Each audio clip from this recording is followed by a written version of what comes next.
পানি দিয়ে তারপরে হচ্ছে CO2 গ্যাস আছে, যেটা আপনারা 7 আপ বা মোজো তৈরি হয় না, ওই গ্যাসটা, এটা খাবারের গ্যাস, অক্সিজেন।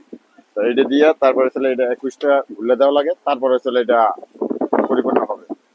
বুঝতে পারছেন? হ্যাঁ, আমরা এখানে যে কোনো মেলায় যাই, প্রতিটা মেলায় ভালোই চলে, সবাই মানে আনকমন একটা জিনিস সরাসরি বানায় বিক্রি করি, তো ভালোই চলে। কিন্তু এখানে তেমন চলে না, আর এটার উপরে কোনো আকর্ষণ নাই। অন্যান্য জায়গায় যেমন একটু ভালো সেল হয় বা আকর্ষণ থাকে, এখানে ওইভাবে কোনো আকর্ষণ নাই। ম্যাঙ্গো বেশিরভাগে চলতে আছে, ম্যাঙ্গো ফ্লেভারটা। এটা এটা হলো 50 টাকা ফ্লেভার ছাড়া হলে 40, আর ফ্লেভার সহ 50। লেমন সোডা এটা 40 টাকা, ওইটা ওটা মোটামুটি চলে। আর আইসগুলো আছে, এই আইসগুলো চলে। সবাই খাইতে পারবে, এটা অনেক পরীক্ষা করা আছে, তো এটা সমস্যা নাই। এটা হচ্ছে চিনি শিরা দিয়ে ফ্লেভার করা। এটা অনেকজনই পরীক্ষা করছে, কিন্তু এটার ভিতরে কোনো ফরমালিন বা অন্যান্য এটা কিছু নাই।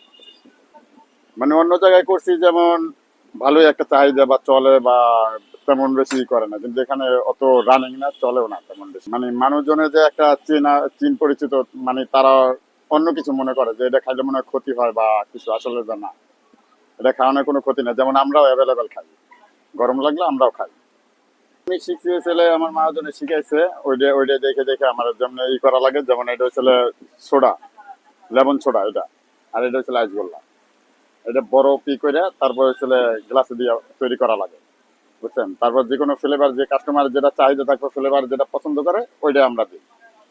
আর এটা লেমন সোডা, এটা লেমন সোডার ভিতরে হয়েছিল ফ্লেভার আছে। এটা যে যে ফ্লেভার চয়েস করে ওইটাই দিই।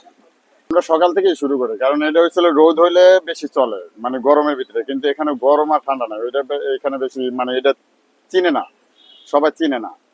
যারা চিনে তারা সরাসরি আইসা খাইয়ে যায়, কারণ সরাসরি বানাই, এখানে তো ভেজাল মুক্ত সবকিছু। বুঝতে পারছেন? এই জন্য যারা চিনে তারা আইসা খাইয়ে যায়, যারা শহরে থাকে। কিন্তু এদিকে তো অনেক লোকে দেখে না, চিনে না, এই জন্য এটা বেশি চাহিদাও নাই।